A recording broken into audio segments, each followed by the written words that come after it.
Winona Ryder. We'd been together for a few years.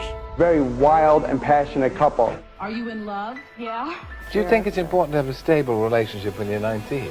And then the next thing you know, people are more concerned about your relationship. But the trial didn't show what happened after.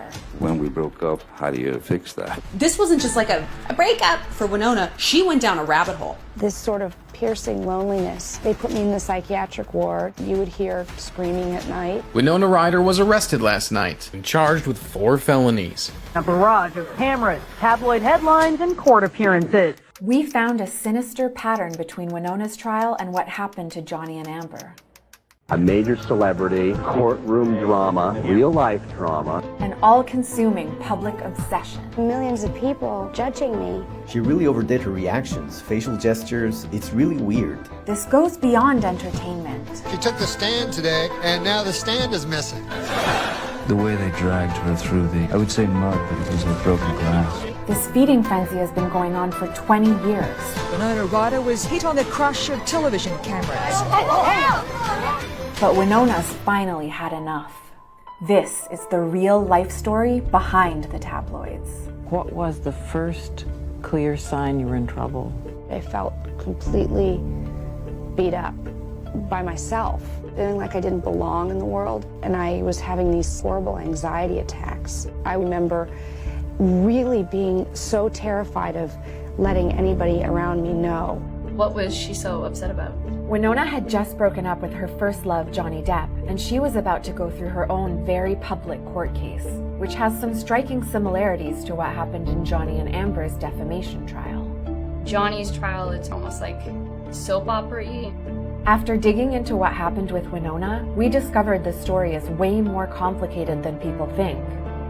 When Winona and Johnny first met, she was 17 and he was 25. I knew there was an age difference between them, but I didn't know it was that big. They met at the premiere of one of her films where he saw her across the lobby and said it was love at first sight. And for Winona, that kind of attention must have been a huge culture shock, especially when just 5 years before, she was getting beaten up at school for being different.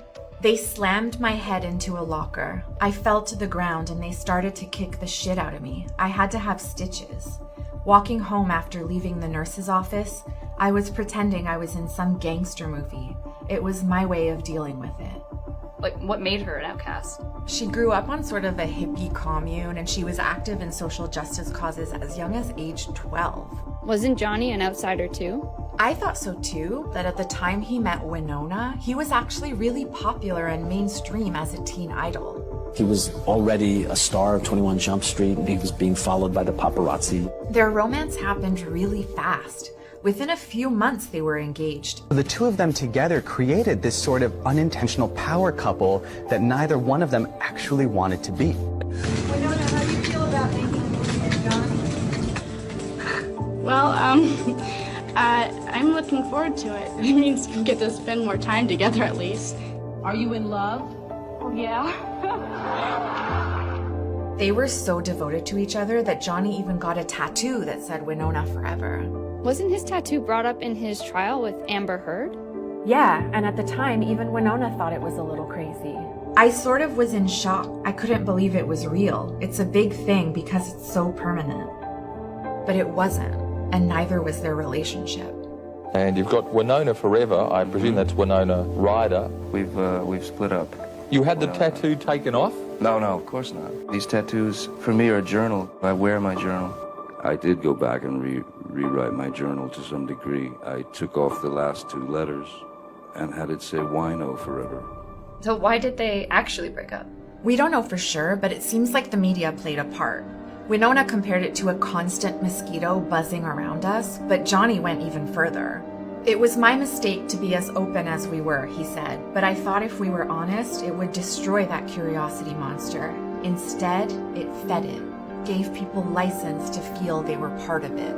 People remember them both as being super heartbroken about the breakup, but Winona took it especially hard. And that wasn't the only devastating thing that happened to her that year either.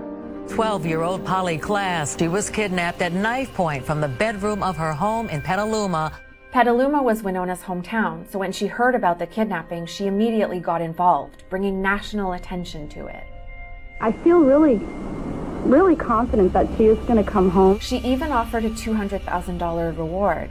But 2 months after her kidnapping, Polly was found murdered. And in the middle of all the heartbreak, Winona was spiraling out of control. I used to drive around at night because I couldn't sleep. And I was wishing so badly that I had someone to talk to, a friend. And I didn't. And then I saw myself on the cover of Rolling Stone magazine. And it said something like, Winona Ryder, the luckiest girl in the world. And it broke my heart because there I was in so much pain. I was getting thoughts like, I don't want to be here anymore. They put me in the psychiatric ward. You would hear screaming at night. It was very, very scary, very real. When Winona started making Girl Interrupted, she could see the parallels in her own life. She is the executive producer of a film about a young girl's revealing journey to the edge of mental illness.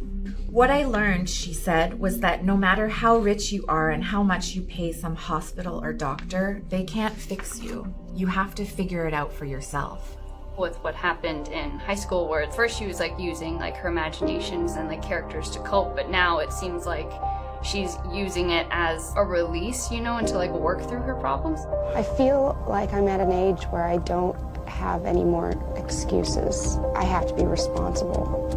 But just 2 years later, Winona was caught shoplifting and everything changed. The actress walked past 3 cash registers with a pile of clothes and handbags before leaving the store. There was a public movement in her defense, and even Johnny spoke out in support, but the media was obsessed over the case. Have you spoken to Winona in light of her recent controversies? The way they dragged her through the, I would say mud, but in fact it was a broken glass.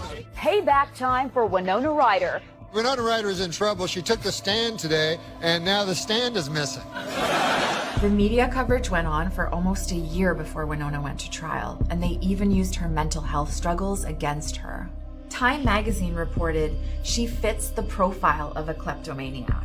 In 1990, she checked herself into a psychiatric ward because she was having anxiety attacks.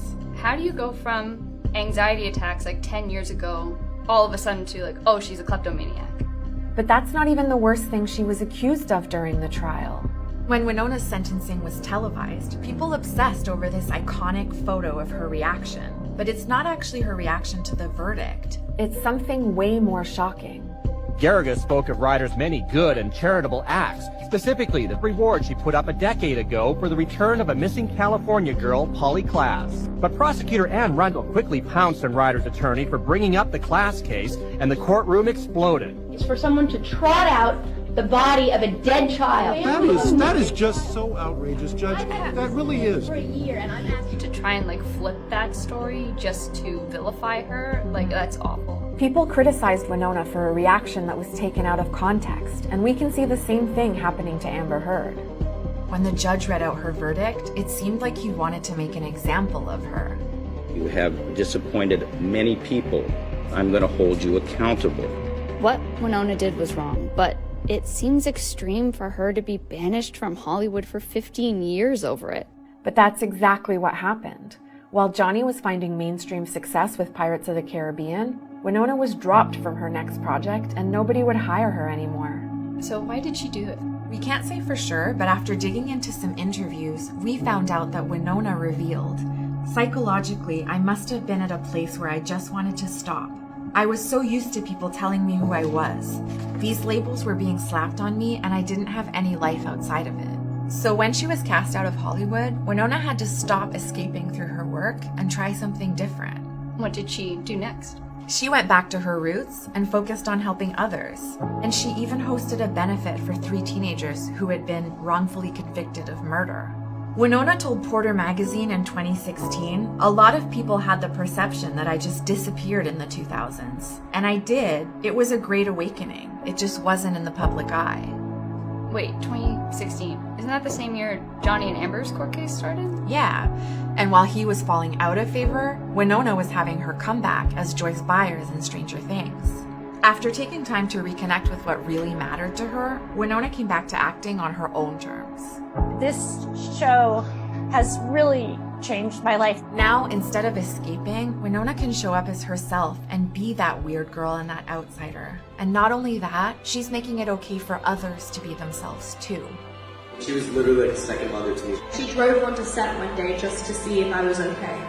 A lot of the time when we lose ourselves in life, it's because we're not being authentic to ourselves. Whenever you can, like, hone back into who you are and what you love. You can be celebrated for being who you are.